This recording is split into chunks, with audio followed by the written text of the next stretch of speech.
Taylor Swift and Travis Barker danced barefoot and radiantly across the expansive vineyard as the California sun spilled gold. A whimsical aura of romance pervaded the scene as fairy lights shimmered like a secret murmured through the grapevines. Sincere and heartfelt laughter emanated from their lips, accompanied by a melody more exquisite than anything Taylor had ever composed. Instantaneously, the ambience subsided, succeeded by a tranquil introduction featuring an acoustic guitar. Travis, reaching for Taylor's hand with his tattooed hand, cast her a glance capable of melting glaciers. As effortlessly as aged Cabernet, he initiated conversation.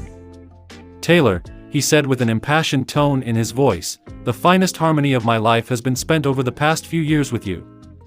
You have bestowed mirth upon my days, consolation upon my nights, and an enduring melody upon my spirit." As he reached into his pocket, a velvet box shimmering like a moonbeam in captivity emerged from his hand. Taylor's eyes welled with tears as she exclaimed with delight, a sound that reverberated throughout the vineyard. Travis unveiled a ring that glowed like a constellation encased in diamonds upon opening the box.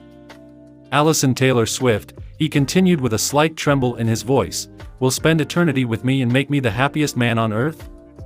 It seemed as if time had stopped. Taylor's frantic heartbeat was the only audible sound. This rhythm paralleled the one that was currently throbbing in Travis's chest. A glistening droplet escaped her eye and traced its way down her cheek. A strangled sob subsequently severed the silence. Taylor was not weeping, despite the fact that her eyes were as brilliant as the ring. Taylor's father, Scott Swift, was observed standing slightly further back while clutching a handkerchief. With a blend of elation and jubilation, he shed enough tears to fill a wine barrel. As the years passed, he observed his daughter navigate the perilous depths of love, the scrutiny of which had weakened and tormented her heart. But today, beneath the California sky, Taylor appeared to have discovered her happily ever after with the man who genuinely cherished her. Taylor, whose voice was filled with emotion and glowed with a smile that could illuminate the California sun, exclaimed with a resounding, "Yes, Travis, a million times yes." Scott Swift wiped away his tears as ecstatic applause from his family and friends flooded the gathering, his heart brimming with an overjoy more exquisite than the finest vintage. As soon as his daughter was taken off the market, a new melody began to play, one of affection and eternity. As the sun descended towards the horizon in California, it illuminated the expansive vineyard with a transcendent luminosity. As fairy lights illuminated the expansive oak trees, a palpable sense of unease and anticipation pervaded the atmosphere. The night had arrived. Travis McCoy was set to propose to Taylor Swift after years of snooping and fleeting glimpses and circulating rumors.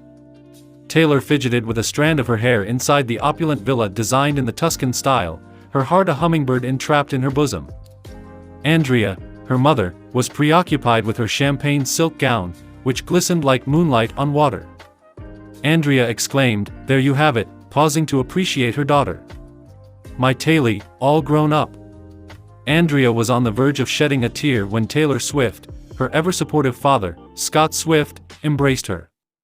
He taunted, "Don't you begin," his tone of voice thick with emotion. "I haven't cried yet." The back door abruptly flung open, and Travis entered. He possessed the stature of a reanimated GQ model, a velvet tuxedo enveloping his broad shoulders. However, the focal point of attention was the anxious tremor in his hand and the foolish grimace that was plastered across his face. The passage of time appeared to halt as Travis approached Taylor. He knelt before him, his hand rummaging through his pocket as he extracted a diminutive velvet container. "Taylor Allison Swift," he began with an emotional hoarseness in his voice, "you have contributed more music to my life than all the concerts I have ever attended. You are the merriment in a silent room and the sun on a cloudy day. Could you kindly consider the tremendous distinction of becoming my wife?" As Taylor shed tears, the sight of the ring became obscured. It was an exquisite diamond that glowed like a star that had been captured. Scott exclaimed with a strangled sob. As he stumbled over a tissue, a mixture of pride and relief appeared on his face as it crumpled. Andrea emitted a heartfelt chuckle while applauding her hands.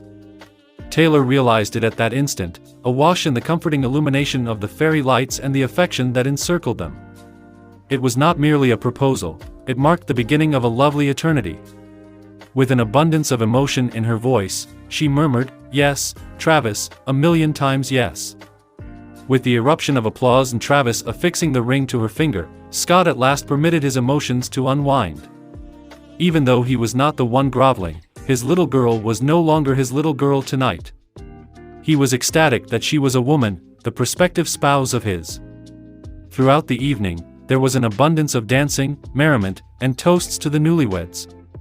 However, Taylor, Scott, and Andrea would not hold the lavish celebration in the highest regard. Rather, they would cherish the intimate moments spent beneath the fairy lights, where a love story reached its happiest conclusion. The expansive vineyard was illuminated by the golden rays of the California sun, which cast graceful curves of shadow among the rows of ripe grapes. As they were strewn across the wisteria-draped patio, fairy lights sparkled like a fallen galaxy, and the air was thick with the aroma of jasmine and anticipation. Tonight marked the Swift family's yearly summer celebration, which was attended by cousins, aunts, and uncles. The atmosphere was filled with the kind of affection that can only be nurtured within a close-knit family unit. However, tonight, amidst the merriment and shattered glass, an air filled with apprehensive tension. Travis, a tall individual with kind eyes and a smile capable of melting glaciers, was widely recognized for his ambitious plans. For weeks, he had been practically overcome with exhilaration that was difficult to contain. Taylor, who was always the epitome of decorum, was unable to completely conceal the radiance in her eyes. Travis excused himself as the fairy lights shimmered and the music intensified. As everyone turned their attention to the makeshift stage that Travis had erected earlier that day, silence descended upon the audience. He ascended the stairs while inhaling deeply, his heart racing frantically against his ribs. "Hey everyone," he said with a slight tremble in his pleasant voice. "There's something I've been wanting to say for a very long time." A smile appeared on the faces of everyone congregated below. It was as such. By rummaging through his pocket, he extracted a compact velvet container. The murmur that reverberated throughout the assembly was nearly comedic in nature. Then, his focus fixed on Taylor's as they engaged in a silent dialogue. She stood there, a mesmerizing sight attired in a sunflower yellow dress, with a solitary tear gracefully winding its way down her cheek. "Taylor," Travis began with an impassioned tone in his voice, "you have brought me more happiness, humor, and love into my life than I ever could have imagined. You are my most trusted companion, the harmony that permeates my tune. Do you wish to? Will you marry me?" he asked, knelt before the velvet box amid a gentle glow. It seemed as if time had stopped. As the music ceased to play, the fairy lights glittered, leaving only the resounding beat of hearts. Taylor's face then lit up with a gleaming grin that was more luminous than the California sun. "Yes," she exclaimed, now shedding tears of unadulterated, pure delight down her cheeks. The audience erupted in applause, a sound that was likely audible from the neighboring county. Scott Swift, ever the sentimental type, charged his daughter, nearly enveloping her in a bare embrace that stopped her breathing. As he wiped away his tears, a mixture of elation and pride overcame him. His little daughter, now an adult, is on the verge of undertaking the most momentous journey of her life. The remainder of the evening passed in a flurry of delight. Laughter was unrestricted, champagne was liberally flown, and anecdotes were shared. With their fingers intertwined, Taylor and Travis were enveloped in the warm radiance of acceptance and affection. As the fireflies shimmered in the twilight sky, one thing was certain: the Swift family was about to experience a substantial increase in size and volume.